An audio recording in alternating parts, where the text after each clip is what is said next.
all, we want to give you a huge Houston congrats for being nominated at the Kids' Choice Awards. Thank you. That happened last night. How awesome is that, right, y'all?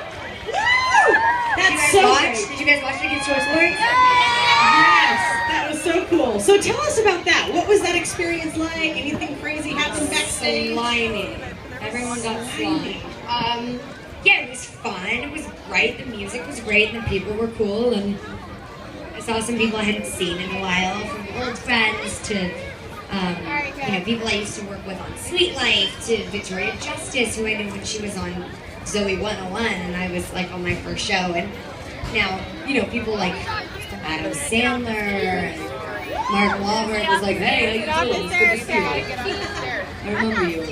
And so I was like, "How's your mom? Is your mom good?" Yeah, it was very cool. It was like fun to see everyone, and everyone from like crazy tattooed rock stars to like the sweetest little new Disney kids. It was just cute, yeah. That's really cool. That's awesome. It was overwhelming. There was a lot of screaming. I bet. Lots of screaming. Kind of like there is today, right? Yeah, absolutely. Okay. Now, I like when you guys get hyped like that. Yes. Yeah. Did you hear that? She likes it when y'all get hyped. Okay. All right. Yeah. That's okay. That's better. Okay. So now you are from Texas, right? Yeah, I lived in Texas. That's really cool. Just like your character, Jessie, also is from Texas. Yep. She's from Fort Hood, and I'm from, I moved around a lot. I lived in Fort Hood, I lived in Fort Worth. My parents are from San Antonio, so I got a lot of Texas in me. Okay, that's cool. So just like your character, are you also a Longhorns fan? I am also a Longhorns fan. Oh! Yeah. How about some hype and some screaming from Those Longhorns hoodies that Jessie wears on the show, those are mine. That is really cool. That is really, really cool. Okay, well, so we all love your show, Jessie, right? We love your show, Jessie. We love it, love it, love it. It is it is my kid's favorite show, so it's now become my favorite show. And so, how did you get started? Tell us a little bit about how you got started in acting and how you landed the gig of Jessie. Yeah. So cool. Tell us a little bit about that. Yeah. I liked theater, I liked doing plays, and my mom used to direct plays because she was a teacher at school, and I would just sit in the curtains and just watch everyone, and I was like, this is what I want to do. And I moved to Germany when I was 7 years old, and I moved back, and No way. That's cool. After Germany. Sprechen Sie Deutsch? Ein bisschen, du? Oh, not really. That's all I know. Yeah, I was fluent. I went to school in Germany. Wow, that's cool. Yeah, so it kind of was like a part of me. Then I moved to Texas, and I was like, all right, what do I like? What do I want to do here? And it was all about acting. And I begged my parents to let me be an actor, and I was what I like to call pre-med. I was going to go to medical school, and I wanted to be a surgeon or a doctor. I wanted to be either a psychologist or a surgeon, and I think acting is close to psychology. Surgery is very far from that. And I ended up just working really, really hard in school, going on a couple auditions, doing some commercials, some indie films, and then I booked a TV show called Sweet Life. Love that show. You remember Sweet Life? Yes, that's awesome. Yeah. That's cool. So what would you say to anyone here? In fact, are there any aspiring actors or actresses out here in the audience? Yes, you would love to someday be on a show like Jessie or, yeah. So what advice would you give? Well, in the same way that I'm kind of like, I wonder what it's like to be in normal high school and do stuff. It's fun, and there's also bad things to it. So, just so you know, with acting, it is living the dream. I rode in a limo yesterday. I was on an orange carpet. I wore designer clothes. And there were mean, rude people. And so, there's always a good side, and there's always a bad side everywhere you go. Acting is a lot of work, it's a lot of travel. But if it's something that you want to do, and if it's something that you were born feeling the need to do, tell stories, line up your stuffed animals and put on plays for them or with them, and write songs and poetry and things like that. If that's something that you love to do, even turning up the radio and singing super loud to your favorite song, that's something that you love and that makes you feel better as a person, believe in that. Don't underestimate that, because that kind of passion is the thing that can bring you to where you're going in life. That's cool. Now, who is someone that you have looked up to, maybe either in acting or just in life? Who is a mentor to you, or someone that you have really looked up to? Yeah, my brother is my best friend, and I trust in him. A lot of his, if I come to him, if I don't know what to do in a situation, singing, acting, relationships, family, business, I'm like, help me. He's 2 years older than me, and he helps me. We fight like cats and dogs, me and him. But he also loves me probably more than anyone else, so I love him the most.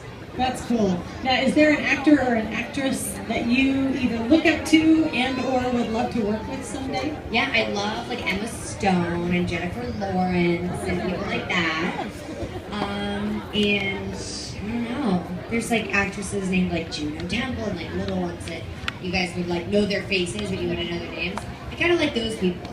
I like the idea of like being invincible, being able to reinvent. So like whatever I do after Jessie, I'm not gonna look like Jessie. I'm not gonna look like her. And that's something that I think is fun. You have to be able to evolve, but especially as an actor. For you to like see me as Jessie and then the next day see me in 16 Wishes as Abby, and then the next day see me in Radio Rebel as Tara. Yeah. And the next day see me in Sweet Life as Bailey, or guest starring on Good Luck Charlie, or Wizards, or Mighty Men, or whatever it is, and you see me playing all these different characters, there has to be something a little bit different. Whether it's the way they talk a little bit higher, whether it's how they hold themselves and how they walk, if they're wearing beanies, if they're wearing dresses. There's like little things that kind of you shift in trying to become a different person, and I think that some actors that can do that are really inspirational to me. That's really cool. That's awesome. Now, what do you see is next for you in, actually, what's next for Jessie, for the show? Y'all are in your third season now, so you what's guys, next for Jessie? Listen, I have huge, big secrets about Jessie. Like, big things are happening at the end of the season. Something you've never seen on the Disney Channel before. You're gonna gasp, you're gonna cry, you're gonna swoon and giggle, and I can't tell you what it is. but I will say that hold on tight, and by the time you guys are back to school, you guys are gonna be seeing some serious stuff on Disney. So that being said, that's what we're wrapping up with on Jessie. We're doing it this week, next week. I'm finally kind of realizing my dream of directing. I've directed a couple like shorts and videos and music videos, but this is like a very big deal for me, so I might kind of be stepping into that world where Jessie is. And so that's all at the end of the third season. And then for me as a person, I've kind of been in the music studio for the past year and a half. Yeah, I wrote like probably close to 50 songs, and I've cut them down, and I haven't finished them, and I've evolved them, mixed and matched them, and I have now what are 9 to 10 incredible songs that tell my stories and let you into parts of my heart, and boys I have a crush on, and boys that are awful mean boys, and following my dreams and being scared of the future and not knowing what to do, and all of those things that I go through, I've written songs about, and I'm now putting them on an album, and I'm releasing them in June for you to listen to if you're okay with that. Absolutely. Who's going to listen to them and buy them? I know I am. Yes. That is awesome. That is so cool. Now, okay, so this is super curious for me because I am a songwriter for kids. Nice. And so I'm curious to hear, what is your songwriting process like? Do you write lyrics first, or music first, or both? Do you stand on your head to write songs? Do you do hula hoop? What do you do? I do some co-writes. So I work with a band. My band is called Debby and the Never Ending. So the boys in the Never Ending are some of my best friends and my brothers, and we mess with each other, put each other in headlocks, and we also write incredible songs together. So these guys have become my best friends to the point where I'll come up to them and be like, I had an awful day, and this person did this to me, and I'm going through this, and I have 2 lines about it. And it's like, whatever a couple of the lyrics are. And I will bring them to them, and we'll sit down together, and they'll play something musically that sounds like what I'm feeling. Or I'll pick out a chord or 2 and start playing it, and they'll play it over and over, and I'll just write on top of it. And that, to me, it's about words. It's about lyrics. And when you guys hear my songs, you guys are going to be singing along and dancing, and then at some point, someone might actually read the words, just not listening to the song, and be like, wow, I had no idea that this was about this. And that's kind of cool. I like being able to tell 2 different stories, the music and the lyrics. And That's really cool. I'm all about lyrics. And everyone in the band knows, like, bring whatever you want to bring to it, but the lyrics are all me. So all those words those are me, which is terrifying because you know, with Jessie, I'm playing Jessie. I show up at work in my ripped jeans, and I put on like Jessie's dress, and I say the words that they write for me, and I'm meeting Jessie. But with my album, it's my ripped jeans and my ukulele at 3 in the morning, crying or too sad to cry and writing a song, and those are my words, and those are my feelings, and that's what you guys are going to be hearing. So it's terrifying and vulnerable, and probably the most real, genuine thing I've ever done. So if you actually want to know who I am as a person, and I don't blame you if you don't, but if you happen to be interested in that sort of thing, you might want to check out the album. Well, that is really cool. I'm super excited about that. Anyone else?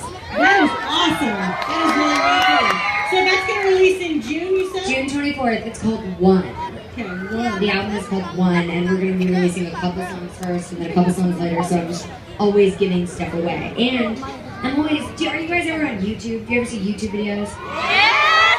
That's what's up. So I do some stuff on YouTube with my band too, so if you like type us in, you'll see some videos of us singing songs that you know and love, songs you don't know, put stuff up for you guys, telling secrets. That's us. That's really, really cool. There it is. Well, that is exciting, and we are so excited, and it's so cool to have you here today with us at the Houston Children's Festival. And one thing that is so close to our hearts here at the festival is an organization called Child Advocates. And I'm not sure if you've heard about Child Advocates Incorporated, but just by all of these awesome folks purchasing a ticket today, they are helping to support an amazing organization that helps kids who have been abused, left behind. And so that's a charity that's near and dear to our hearts here at the festival. So is there anything that's near to your heart as far as a charity that you've helped out with or anything like that? Yeah, well, thank you guys so much for supporting Advocates. That sounds like an incredible organization. And giving back is genuinely, like, having said what I just said and being like, I've been in limos, I've been in red carpets, the most important, biggest, most glamorous, most important thing that you can do on the earth is give back. And the whole, like, everything that I do is only important because it helps me be able to reach people and change lives. So, to that degree, I love working with charities. I work with one called Free the Children that I love, and I actually got to go to India with them a few years back, and that was something I wanted to do for a very long time. So I work with Free the Children. I also work with One for MD for muscular dystrophy. I work with a few, like St. Jude's. We do Make-A-Wish. So kids that get Make-A-Wishes will come to the Jessie set, or I'll come visit them at their house and we'll hang out for a bit, and that's really important too. That's cool. That's awesome. Well, thank you so much for being here. We really appreciate it. We know you had an early flight to get here this morning, especially after being at the Kids' Choice Awards last night. I noticed you tweet about that at what, 6 a.m. was your flight or something? Yeah, I got to bed at like 2 or 3 a.m. I got to bed at like 1 a.m. when I woke up at 3:30 for my flight at 6. But that's okay. Little slime, a little bit of a midnight nap, and then the flight to hang out with you guys. I'm down. Okay, last question. This might be the most important. Okay. How do you get the slime out of your hair? I mean, The only way to really get the slime out of your hair is to not get slimed at all. Austin Mahone walks up covered in slime and wants to give you a hug. You just go, I love you, Austin, bye. Probably. Don't even mess with us. Okay. Well, Debbie, thank you so much for being here. Can y'all give one more huge Houston Children's Festival? Thank you so much. All right, thank you. All right, well, Debbie is going to head off to her meet and greet tent. All right, well, thank you so much for coming out, y'all.